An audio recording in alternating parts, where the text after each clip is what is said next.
question about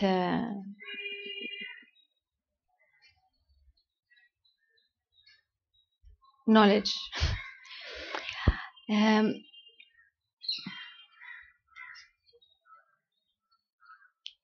In what is happening to us here and what I am observing of myself and of others, a lot of our, you talk a lot about the psyche going into the cave and revealing itself.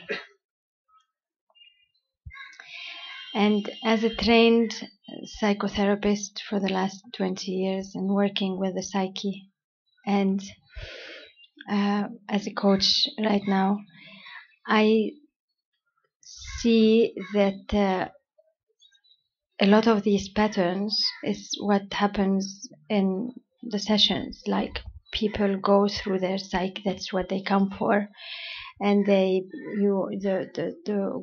work someone like me does is bring this awareness and help the person to start, in a way, watching their patterns in life. So once they understand how the psyche works a little bit through going through the experience for a while, they can do this on their own.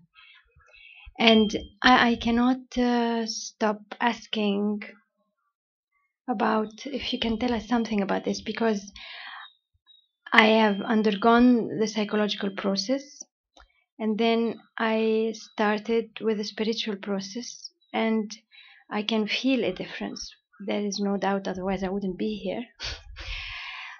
And yet the lines or the how they help each other or sustain each other or not, or is not very clear to me. And yesterday I was doing a session with a very dear client of mine, and I found myself without, it was a very spontaneous thing that happened, very beautiful, that I was taking what is happening to me in the work and whatever is my experience here and your presence into the session. And it was grandiose. So please tell us a little bit about this. So in that moment, was there any difference between psychological work and spiritual work?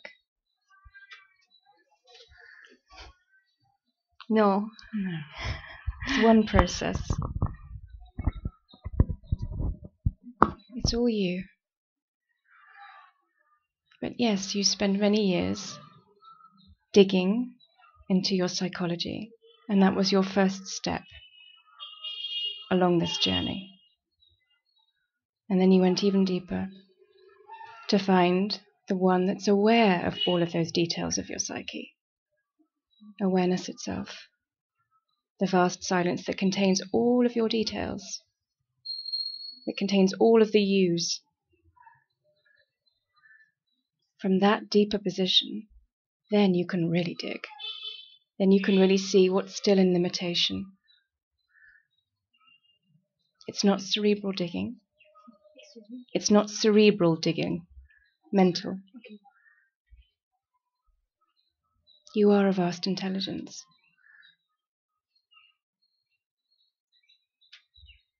To look as awareness from the silence of your being is to have the whole picture at your fingertips. You're viewing the whole story, not just your story. You can see the whole tapestry and all the stitches within it. You began just with your stitch. Okay. And then you helped all the other separate stitches, while they were still thinking that they were separate, to look at their individual stitch. And now you're putting the whole picture together. It is different, but it's one process. You're just deepening in your understanding of yourself, that's all.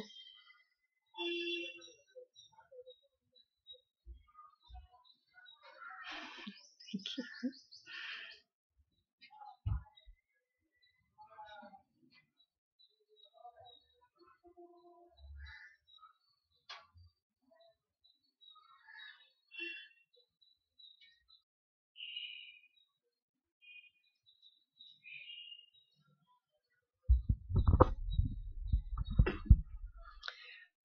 when we talked the other day about abandonment and loss, I found what you had to say very helpful.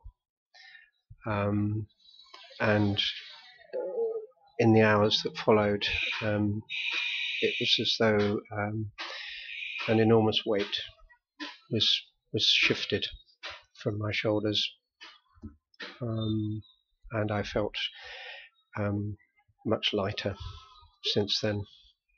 Thank you. What I've been thinking about, dwelling on, or what's come up since then, is in relation to my children. I have 4 children. I was married twice. I have 2 quite older children with families and grandchildren. I have 2 younger children who are already adults.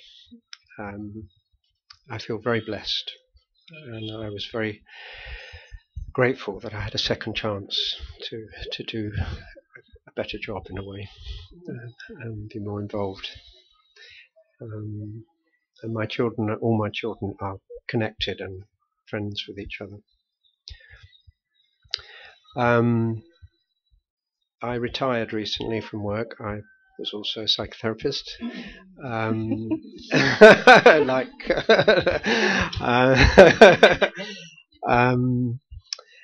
And welcome. Yes, we'll come to that later. But thank you. I find since I put down all the commitments and responsibilities of my work, I feel quite a different person, and I value that. But somehow within my family, I had the role of being very understanding and involved and giving and responsible.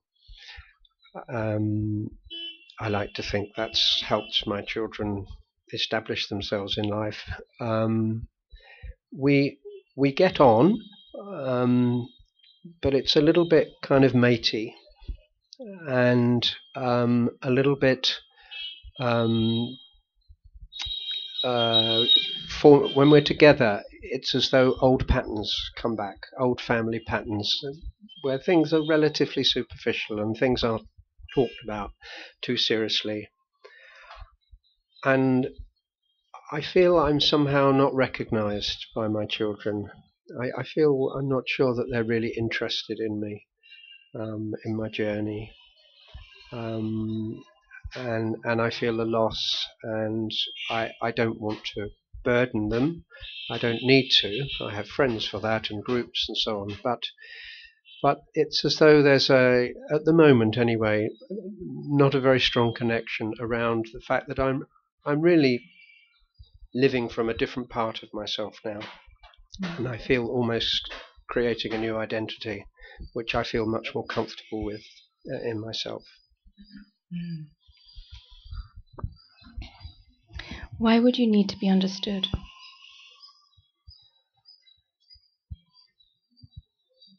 This is causing you great suffering. The one who wants to be liked and approved of, listened to, seen, is the one who is still feeling abandoned. It's the one who's craving love. The one who is identified as the helper, the kind one, the considerate one, the thoughtful one, the one who's always being practical and sorting things out. This one too is getting in your way. If you're trying to help, you will always sabotage. Okay, this one can't listen. It's not possible because the mind hasn't got a full picture. It can't truly listen. So the one who is trying or thinking what the right thing to do is will always make a mess. Because it has a narrow view. It has your understanding, your learned perspective on life. Your filter on life becomes your barometer for behavior, for what you think is right. But of course, someone else's own set of expectations They have their idea of what they think is right. This isn't serving. So how to serve without being the server? And one step further than that, how to be parent without being parent.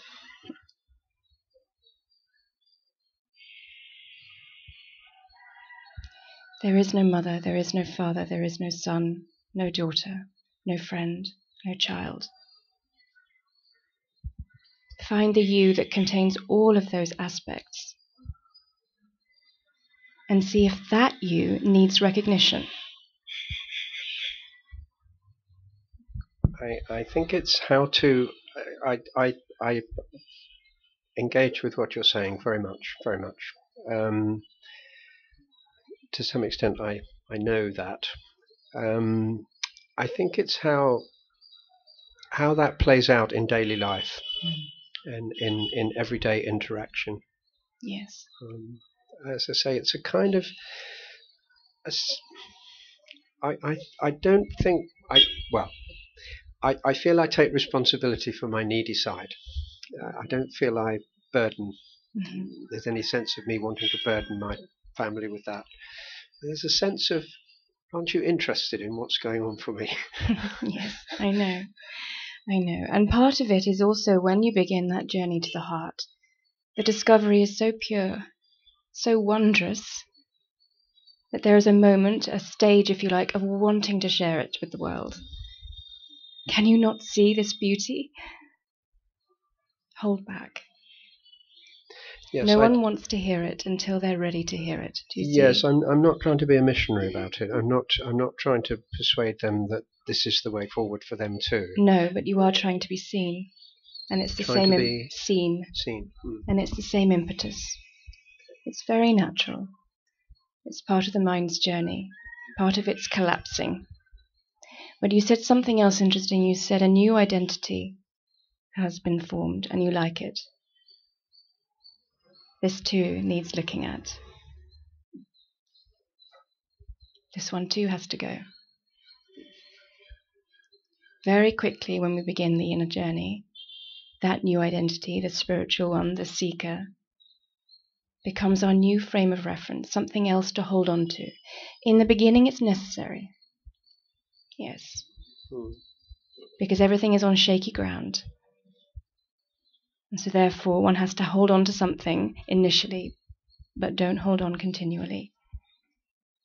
This identity is not who you are. There's no such thing as a spiritual identity, a spiritual situation. It's all spiritual, if you like. It's all you.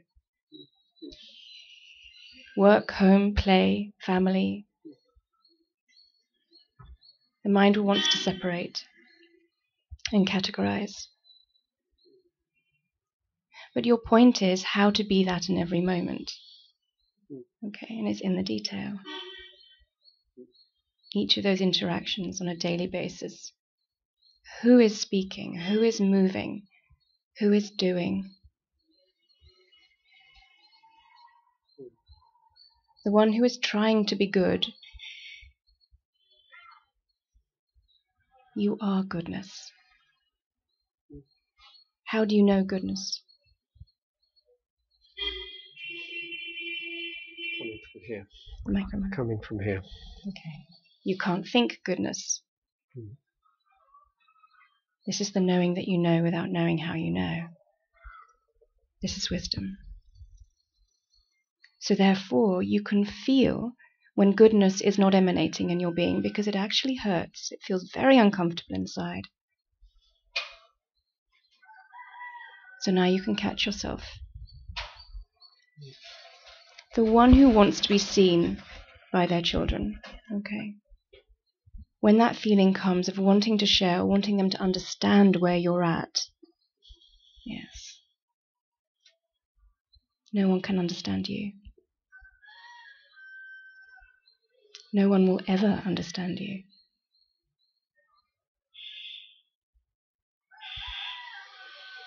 How does it feel to eat those words? No one will ever understand you.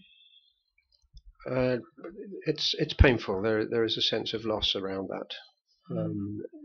I know it mentally, but I haven't yet processed that entirely. Yes.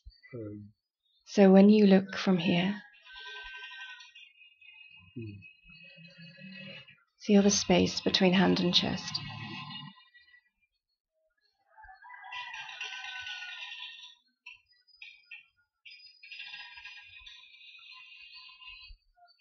Be the space.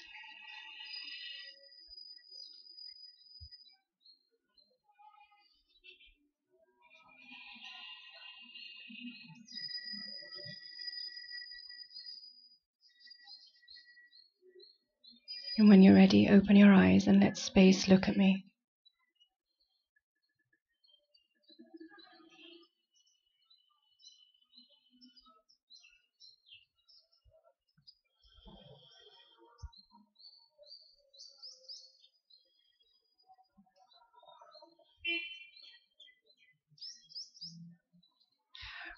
I've got a mental thing going on around I don't want to make myself special or arrogant in some way.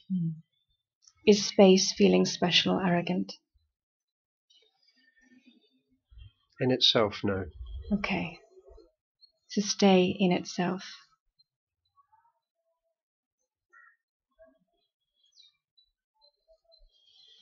Is the space of you needing to be seen? It is seen. Is there any need? There's still some. But who is feeling that need? A part of me. Okay, so let's discern the difference. What's the vibration of this needy one?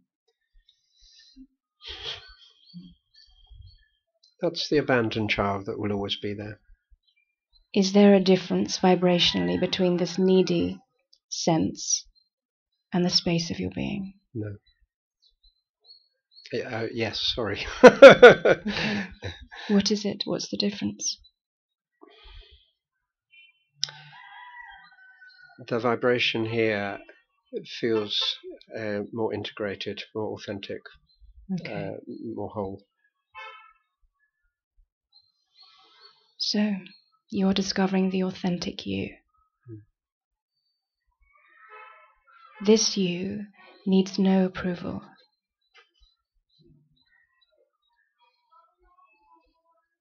This you can be with any being,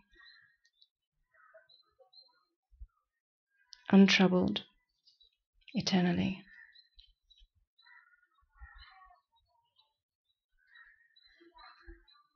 The more you bathe as you are, the more others will feel it.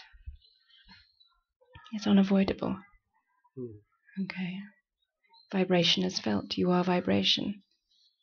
Those ripples go outwards, and they're felt. It may be that your loved ones have a strong reaction at first. It can be very frightening to feel someone else come into their authenticity. Let them have their moment of fear. Let them doubt.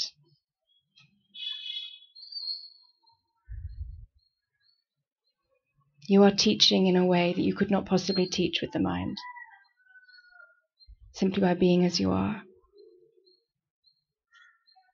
Let them come to you if they have questions.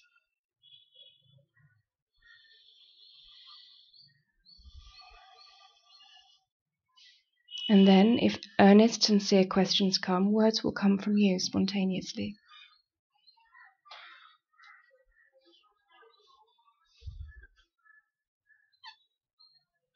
Those years of psychoanalytical work have served you well, but now you're going deeper.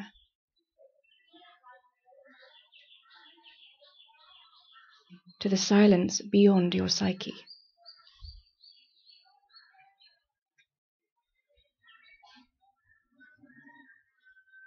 But the layers within the psyche are those aspects that are getting in the way of your full view of yourself. So it matters very much that you look to those limitations, but only from here now, from space, from the broad perspective. That's the real psychotherapist. Thank you. May I ask one more question? Of course.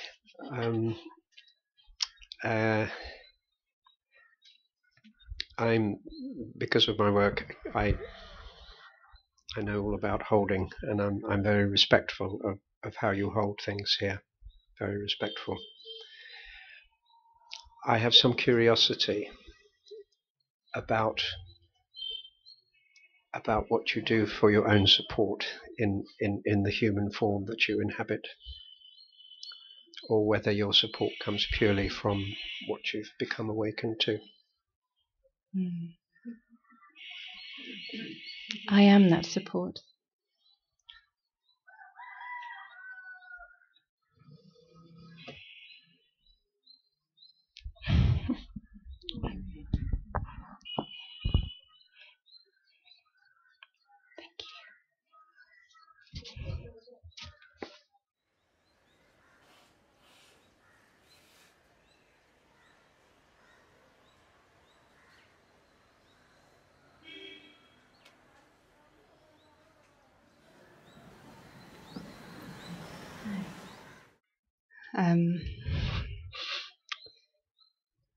I had some reservations about coming up here. Yesterday when we hugged, I felt a recognition. I felt like I recognized you from here, and it wasn't a shock, but it was something beautiful that I'd never felt before. So I had some reservations about coming up here. When I left, I started thinking about a lot of things that were playing on my mind during the Satsang. And one of them was about God. And I have a difficulty with using the term God. I have a resistance against it. I find it easier to use the term universe or source or love. And part of me recognizes in a sense that they're all the same. But when somebody's talking and they're talking about God, there's an instant barrier that goes down. And in a sense, that's my fear, is that because I have that resistance, am I really cutting myself off from something that is the fundamental principle of that? It's the point. If I cut myself off from God,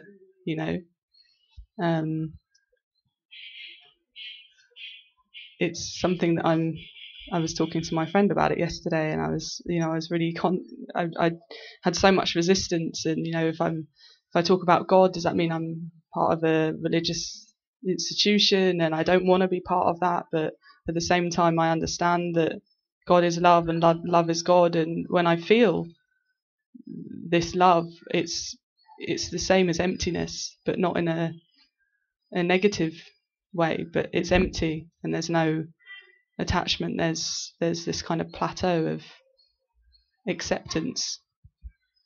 But I wonder if that could go further if I accepted God.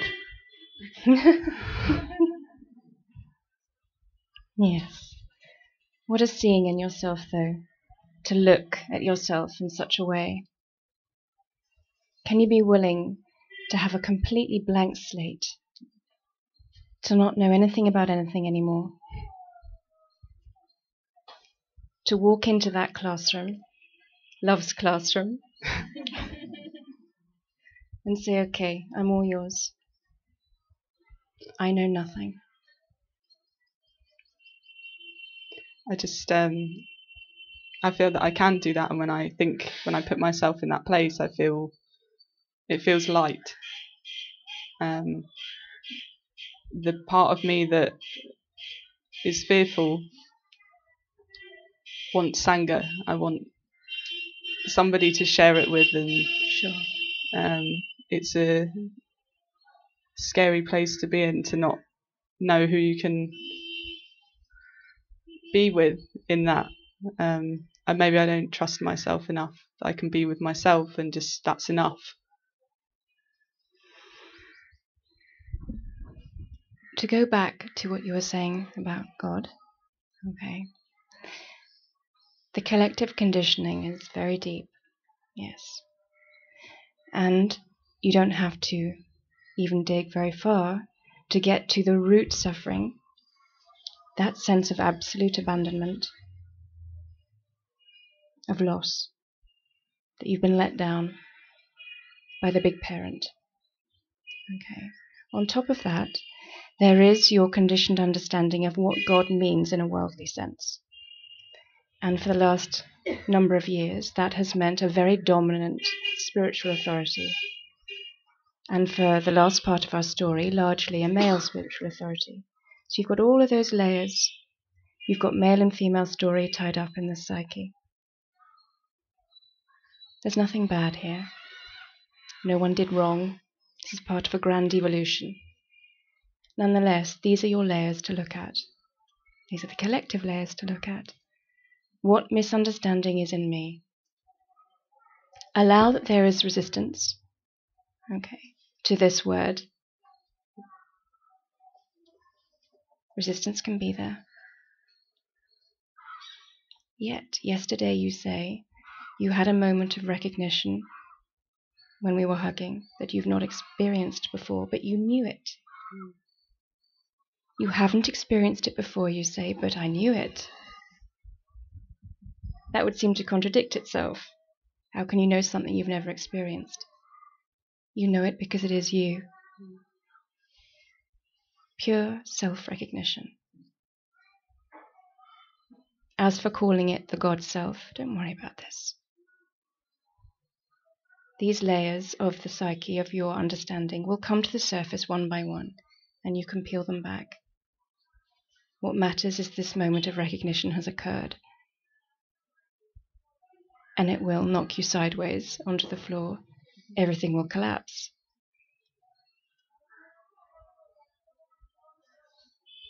The one who feels unsafe in certain company and isn't quite sure where you can share or where you can be yourself, be where your heart sings.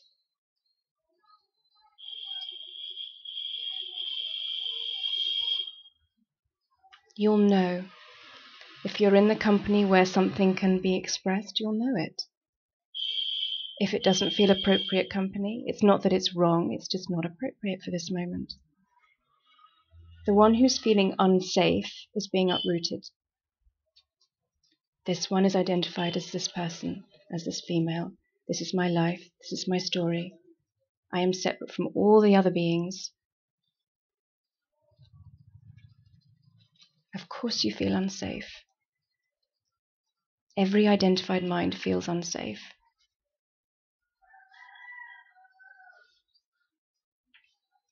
How could it be otherwise when you feel that you are separate from every other person? It means that you must protect yourself. If you feel that you are finite, that you are someday going to die, your whole meaning of existence is to ward off death. I must protect myself. I must sustain this one against any threat of death. Of course, this is deeply unconscious. You don't walk down the street thinking this. Nonetheless, it is the fuel for every impulse, every action, every interaction comes from this root fear of death, that you are finite. And now you're experiencing the infinite you.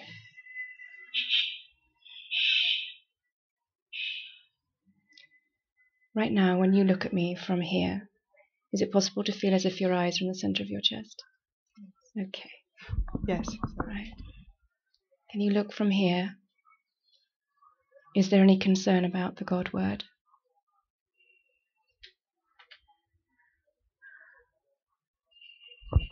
No. No. Let the mind air its concerns while bringing yourself back here.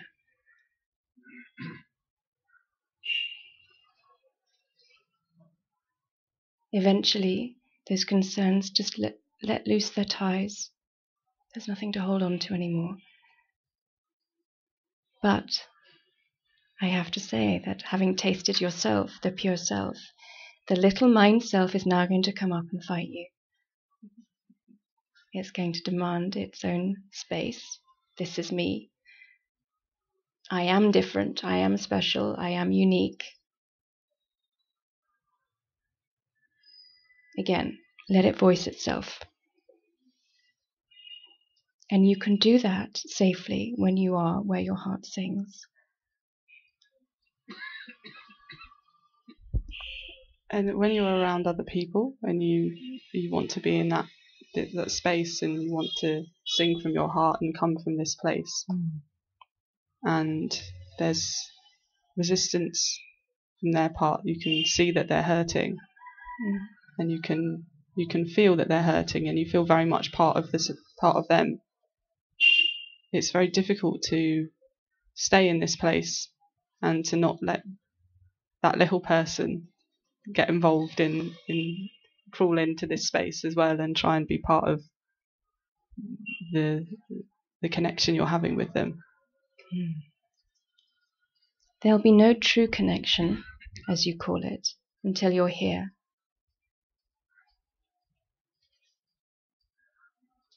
Every single person you meet today, every single person your eyes set upon, look at them from here.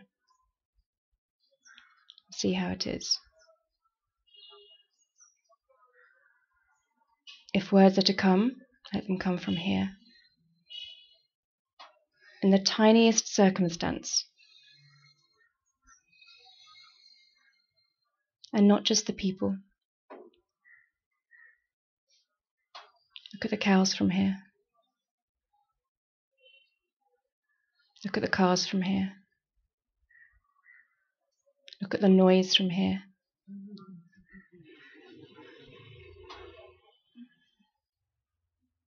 We separate. We say this is good, this is bad, this has meaning, this doesn't have meaning.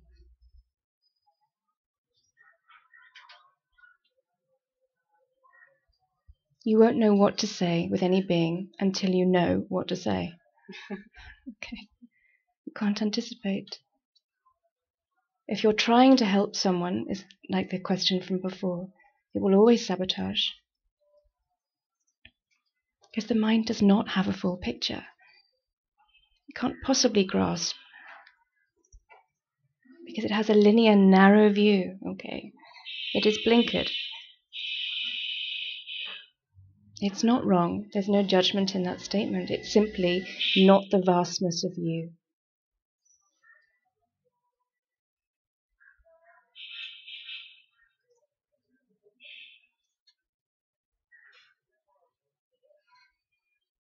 What an auspicious journey you've begun. Thank you. I'd love to hear back. Thank you. Thank you.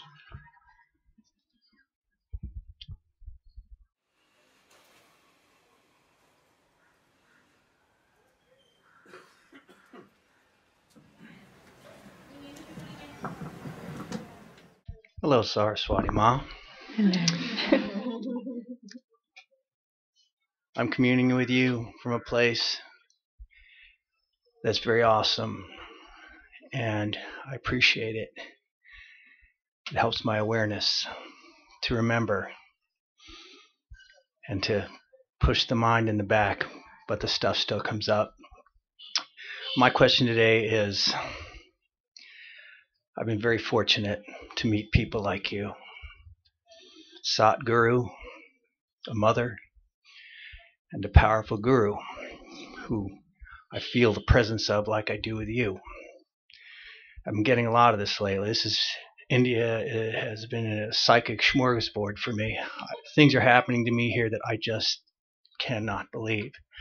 I'm communing with dead bodies in Mahasamadhis and weird things.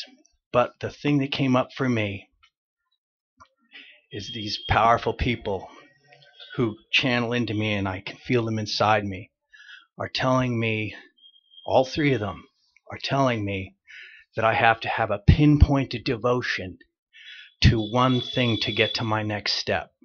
And I'm in complete blockage. I love all three of these people very much. They've been an extreme aid on my spiritual path. And they've been telling me in a very metaphysical way that I have to have this dynamic surrender and this dynamic pinpointed devotion to either a form or the Mother of Pondicherry or you, or do you understand where I'm coming from? I do. And I'm in an extreme blockage, and Prakriti has been hammering me, the Great Mother, this force that we see in everything. I'm watching it from the energy field vantage point, and it's just hammering me. It seems like Mother Prakriti wants me to make this decision, and I'm unable to because my ego is getting in the way. You know, I'm at a point where maybe I should just flip a coin, you know, make my biggest life decision by flipping a coin.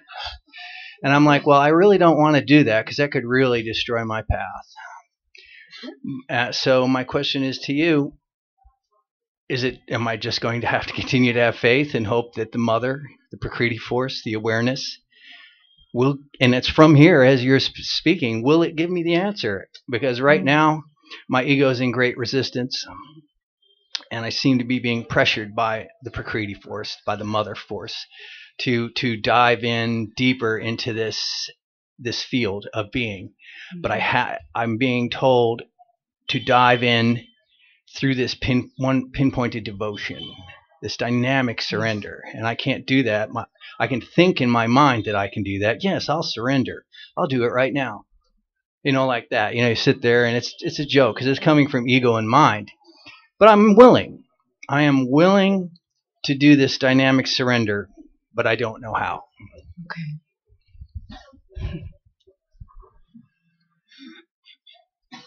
You've mentioned Mother several times. So if you take people out of the scenario and just devote yourself to Mother, is that different?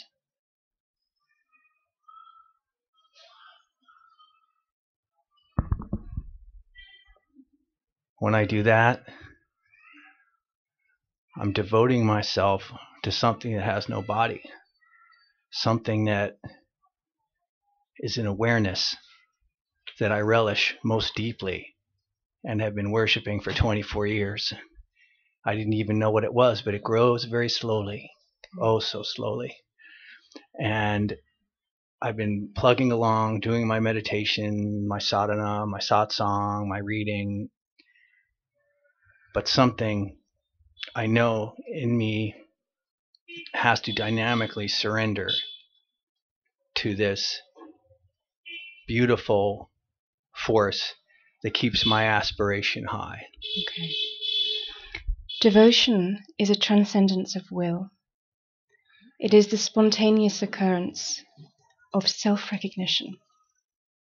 When you are in the presence of love and you feel it, you don't know how you know this love. It's greater than a love that you've ever experienced, but you know it. Devotion is a result of that seeing. You can't think yourself into devotion. There's no choice about it. Wherever you feel that purity, where you're touched. For some beings, they must devote themselves to one being initially, to what feels like another being. In truth, it is love in the form of that one. Love is emanating very strongly in this one, and you feel it. And you prostrate yourself to love in the form of that other. Other beings actually have many forms of love that they are prostrate to. They see love everywhere. But if your feeling is that it just must be one, it will come spontaneously. Look now from here.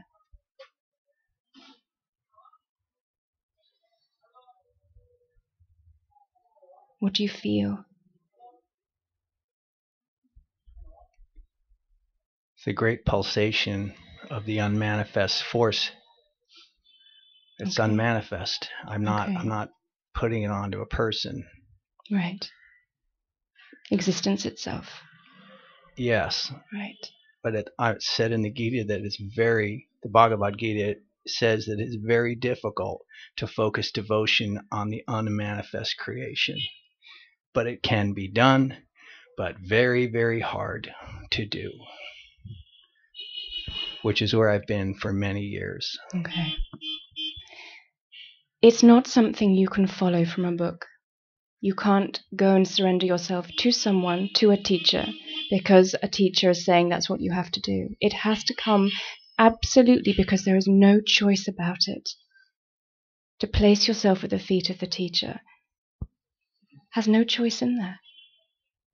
If someone said to you, but why on earth are you doing such a thing? Your answer is, I don't know why, but I have to. That's why it's a transcendence of will. It is one of the most powerful things a being can do, because what is occurring in that moment? You are saying no to the rational mind, in effect. It is a moment of self-recognition, because what you're seeing in that other is your own self. For the beginning, it feels like just the other is emanating it and not you. In handing yourself over, you are willing to say in that moment, I don't know anything anymore. I'm willing to be absolutely dissected into pieces.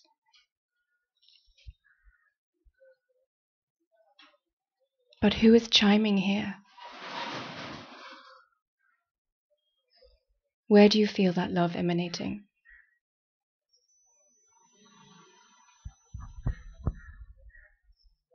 I don't. Then that's I don't feel Ananda. I don't feel bliss. Okay. I live in awareness, and it seems rather static. Awareness So, is bliss. A heightened experience of bliss comes and goes within bliss. Okay, you are electromagnetic energy. You are sound, light, vibration. This is the dynamic vibration you were describing earlier. In other words, bliss, love. So that is the bliss, or comes from that. Don't rely on my words. Okay. This has to be your experience. So can you put your left hand here?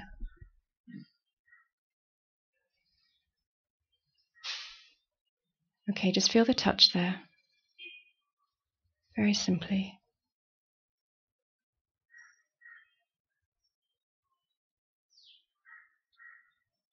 Can you feel the space between hand and chest? Yes. Okay. Feel the expansiveness of that space. Is it limited to between hand and chest? No. Okay. Does it have any edge at all? Does it have any edge, any limit to it? None. Okay. And when you're ready, if you can open your actual eyes, but look at me from the space under your hand.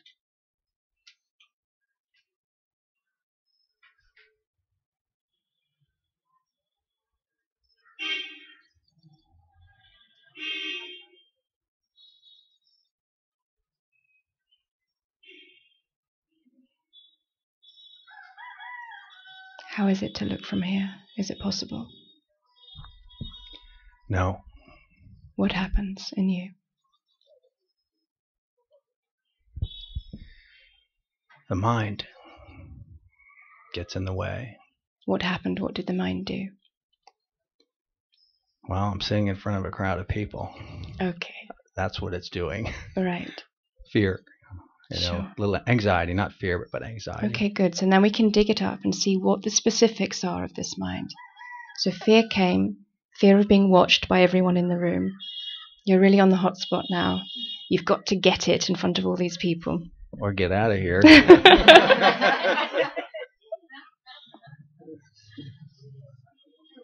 There's no success and there's no failure. Okay? We're just sitting together.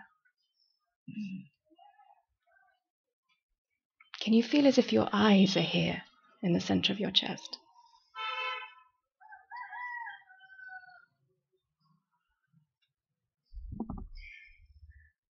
Yes. I can feel other people through this. So I know that I'm using this. I am able to feel other people's issues and things and problems, but then I make them my own, and I don't know what's mine and what's theirs. But I know that's coming from here. That's another theme. We'll get to that in a minute. So I know I'm able to tap into this, but it's always, the mind is always getting in the way. Okay, let's space look.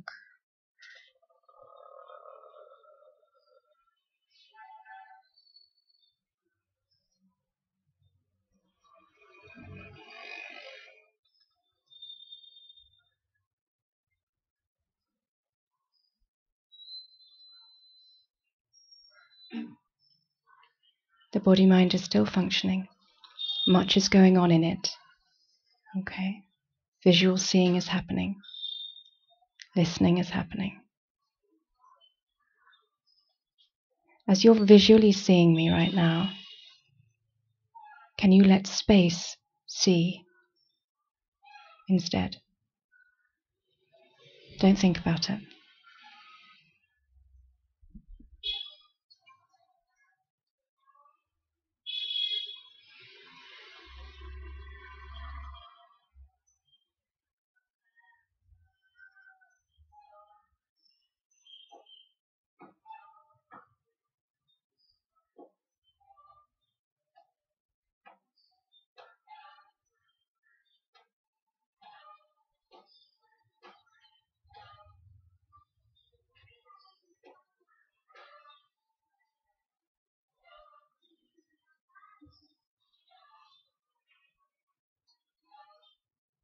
Okay.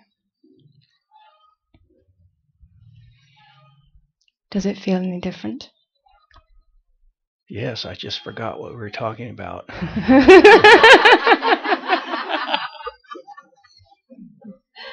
That means something. So you weren't worried about what everyone was thinking of you at that point? No, I forgot the subject.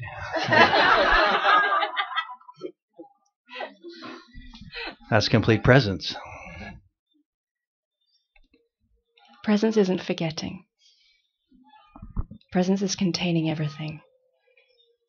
You won't stop feeling when you know who you are. Actually, you can feel more subtly, more acutely than you've ever felt before. Simply, you're not suffering your feelings. They don't determine your existence, and you're not dependent on them. I'm going to ask you something else. If I said to you, how does it feel right now to be like a baby, inwardly?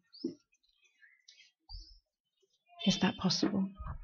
Yes, I felt that, but in front of a crowd, it's not that easy. But when I'm alone and I feel like the divine child, then I feel cared for and taken care of. See, it's happening now. Yes. So put yourself in my arms. Inwardly. Yeah.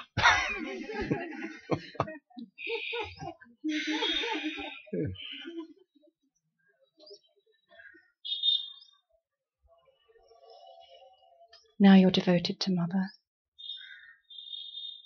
I'm her divine child, and it feels very good.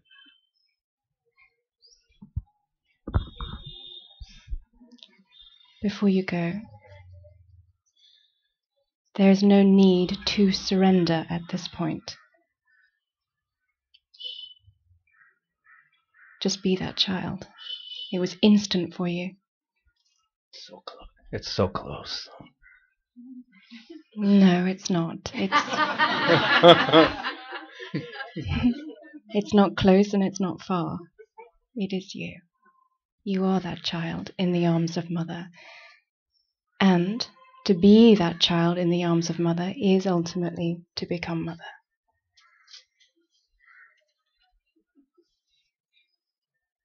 There's devotion. And wherever Mother is singing to you, if you feel to be at the Mother's feet, then you'll go. Your feet will take you there.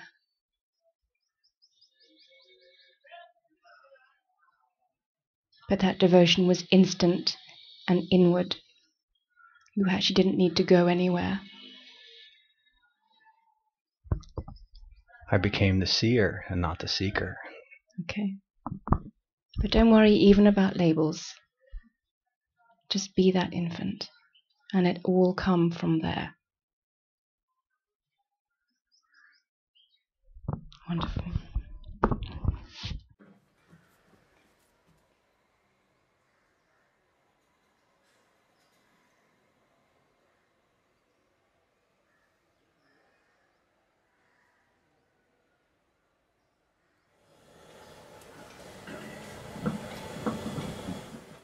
Hello. Hi. I want to ask for some advice. In this form, my history, there's a lot of hidden depressed anger. So I'm kind of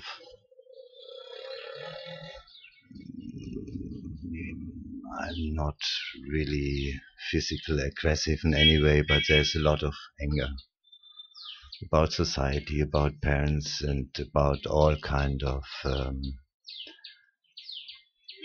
But I see it is changing, and in a way, it's always the same. So there is some kind of.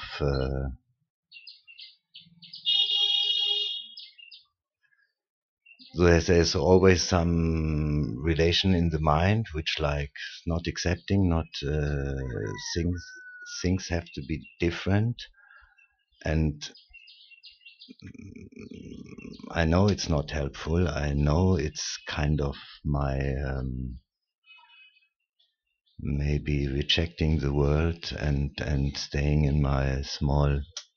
Anyway, what I really want advice for is how I can, because it is so much then in mind goings in circle, and even when I'm already know this is stupid, I should stop that, it's just going on and on and on, and like how I can deal to overcome this anger. Mm-hmm.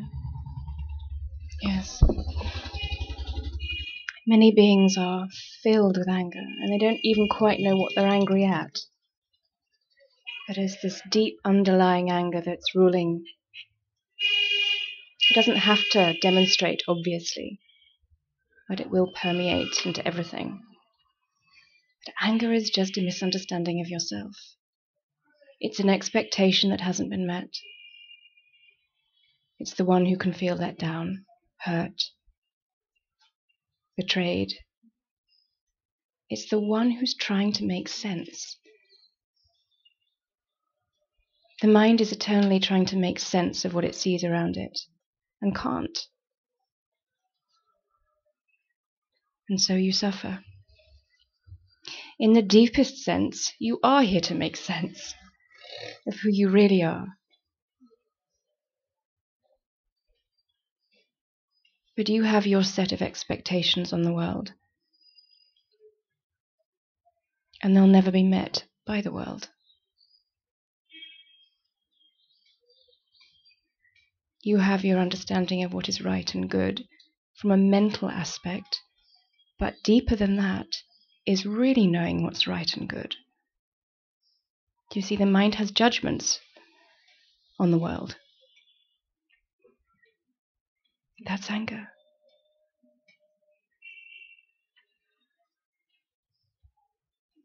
Look from the eyes of the heart. Are these eyes angry ever? No. Okay. What clarity in that answer. This is clear in you. Yes, and at the same time, when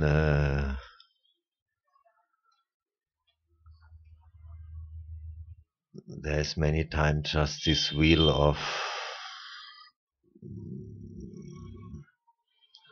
there is sometimes this clinging to be right, which I know it is just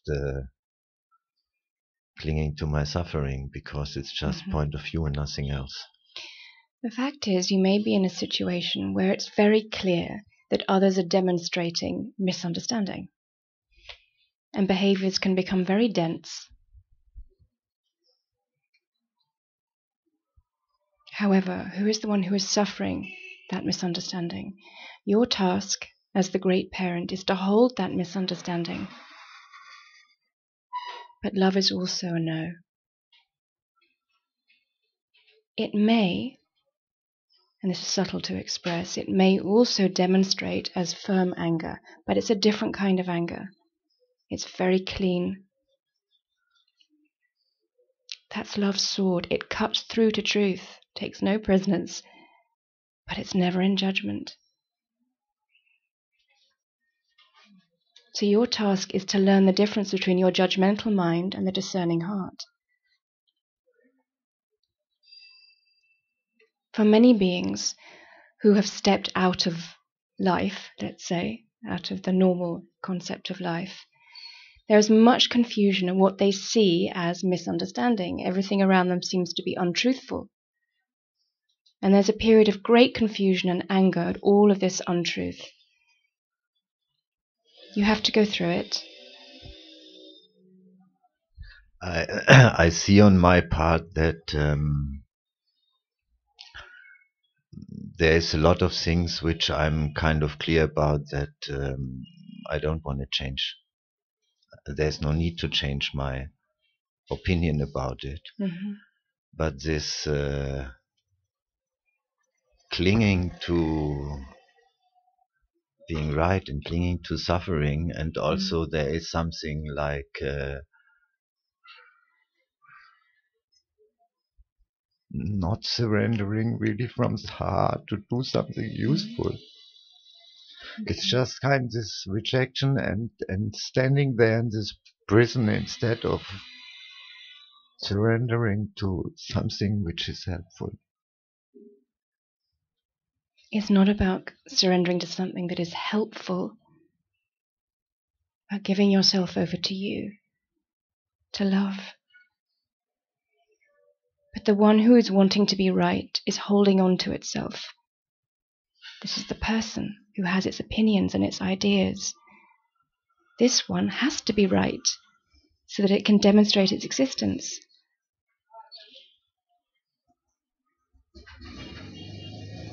Yeah, but this is only suffering and nothing else. Okay.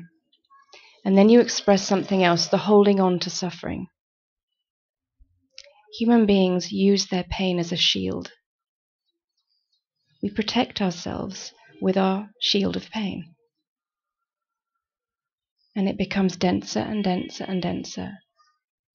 However, a deeper wisdom brings you here. You're in Tiruvannamalai, you're in Satsang. Heart is calling out to heart and says, enough now. Let's break through this shield of pain, through the one who wants to be right. You're creating another wall by judging this one who wants to be right. Look from here. Can you right now?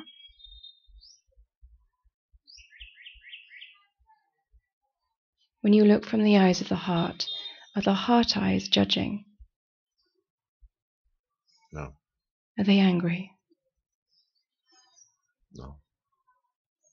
Is anything missing?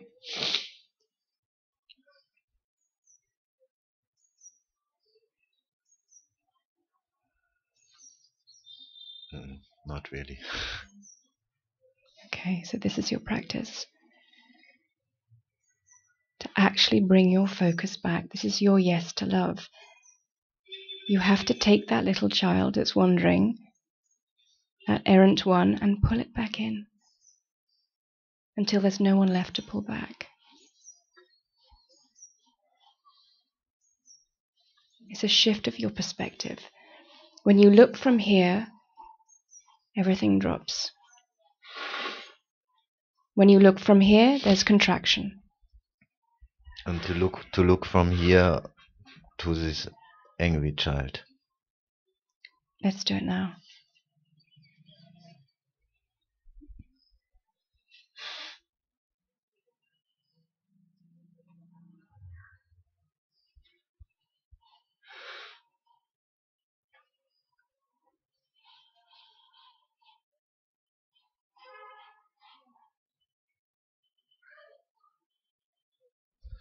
Now it comes up. Now it's easy because now my mind is calm.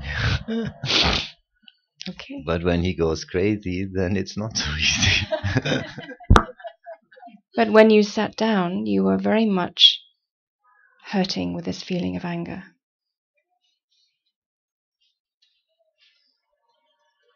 You brought yourself to this perspective. When you look from the eyes of the heart, you're looking at existence itself. What a view.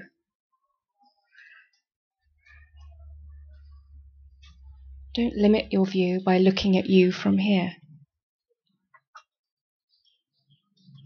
And yes, there will be moments when it's really burning, anger's really strong. And in those moments, for now, you may just have to let them burn. But see if you can, even then, bring your focus back. This won't suppress the anger.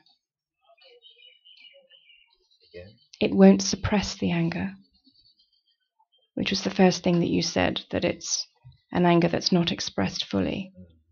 So in a way, there has to be space to vent this anger, but safely. Vent, to express. Understand it. See the details of this one, why anger has been such a feature for this one story.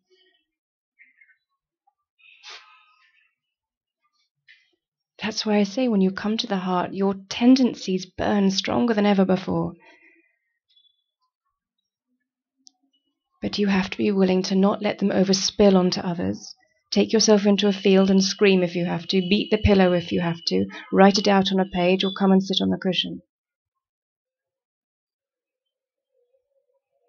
That gives it voice, and then you can start to have distance.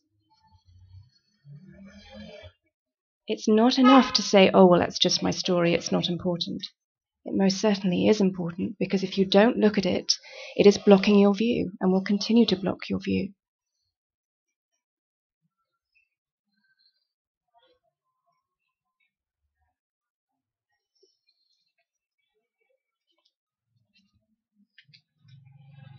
To look from here as this space, as the you that contains this little you, is to be like a parent to its own child. And this parent is very loving, very patient, but firm.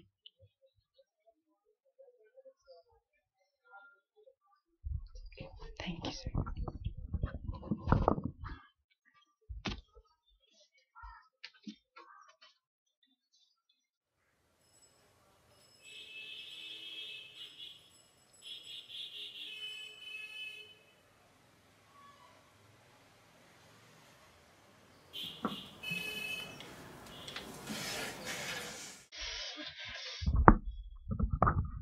Hello. Hi there.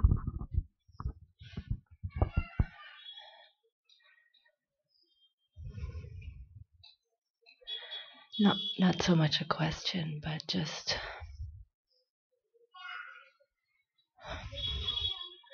it just feels like immeasurable grace to have, walked up these stairs on Wednesday.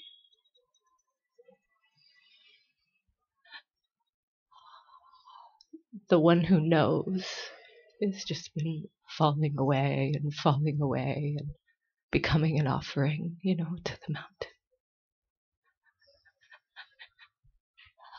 And there's just such relief in offering that back to Mom. And then the love, it just feels everything.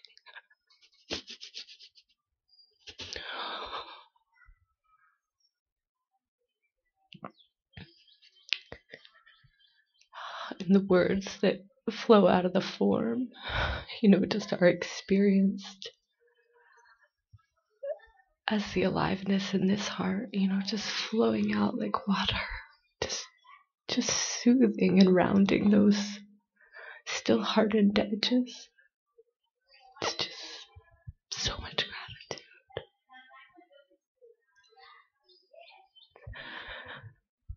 So sweet to meet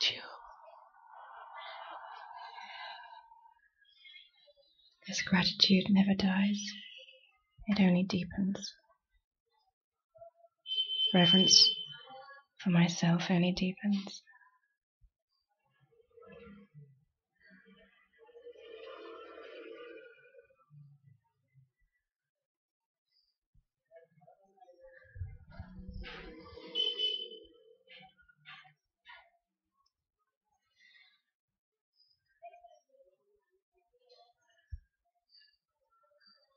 But what grace that purity is witnessing itself.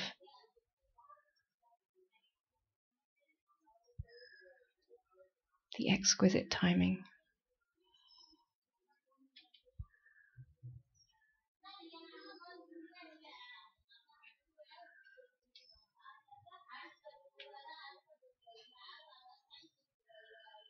And in your prostration to Mother, you become Mother.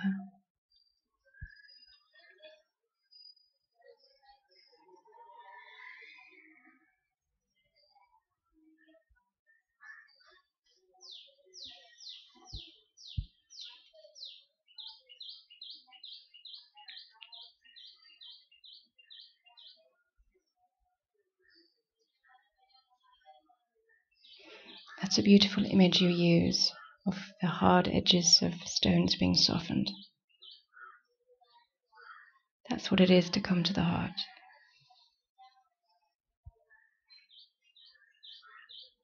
Slowly, slowly, the hard edges disappear. All the misunderstandings melt into understanding.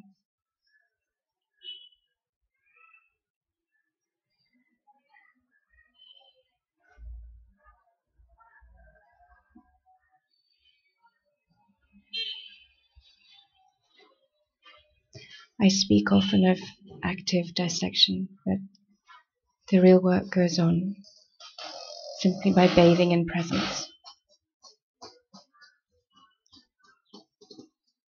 The deeper work, you're being washed continuously.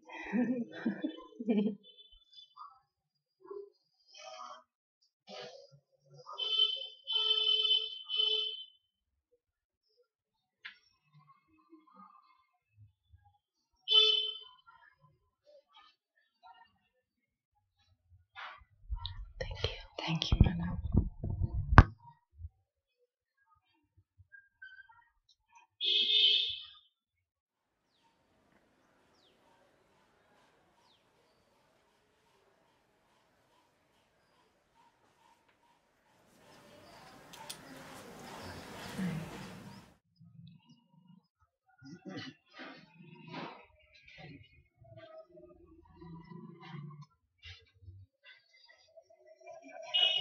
Switch on, you might have to switch.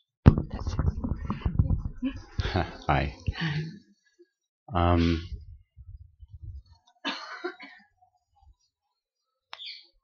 Let me see if there's a question here.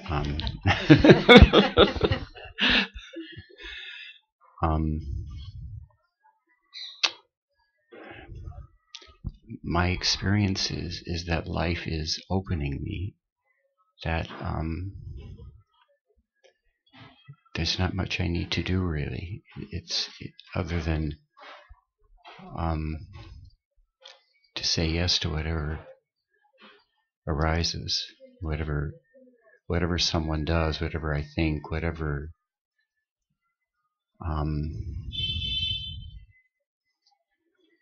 I don't know if there's anything I can do to help it. I mean, I've been getting some pretty hard knocks sometimes not, sometimes beautiful things. I mean, there are things that my mind likes and things my mind doesn't, but they're all they're all just pointing in one direction.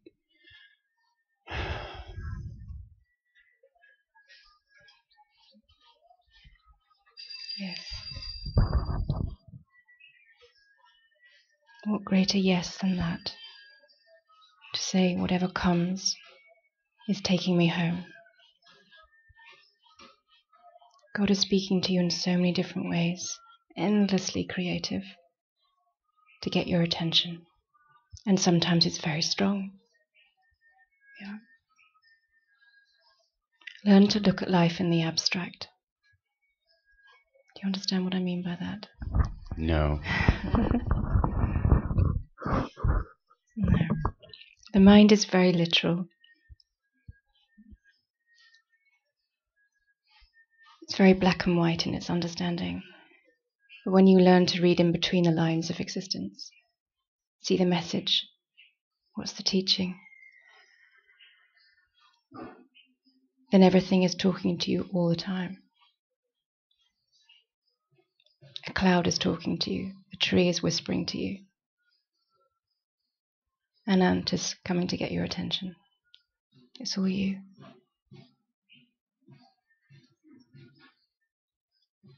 That's not building story. The mind will interpret, but the heart communes. And if your prayer is, show me what I'm not yet clear about, the layers of misunderstanding in me, help me to understand.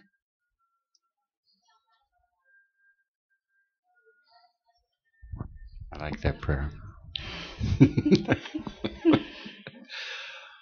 Yeah, and when you say message, I think that's what you said, it's not really something you can put in words necessarily, right? I mean, it's just... Sometimes it is. Yeah. Sometimes it's very specific, in fact. Let's say an interaction occurs between you and someone else, and there's some turbulence in it, and you walk away feeling slightly uncomfortable, both with yourself and with them. Okay, so what's the deeper teaching in that? What's the message for you? What misunderstanding was still demonstrating itself through you?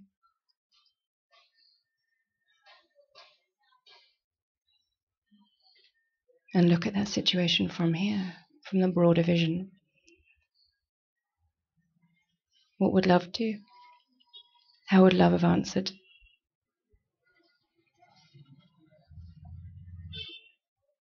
That is the one activity one can do, let us say. That is bringing your thinking mind into awareness self, into the heart.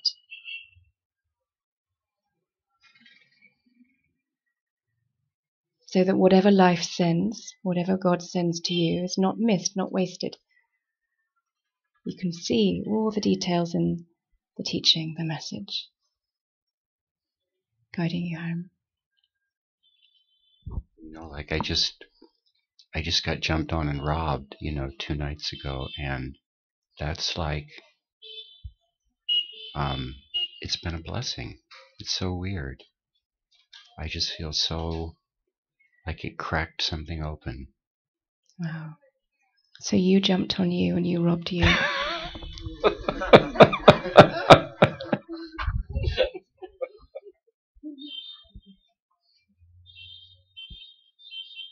So yes, what a blessing. Something will have been removed. And very often life speaks in many different ways at the same time in the same event. He's always multitasking. The she, he. Yeah, it's like what got taken was my identity papers and my computer. Wow, well, I don't think we need to dissect that one, do we?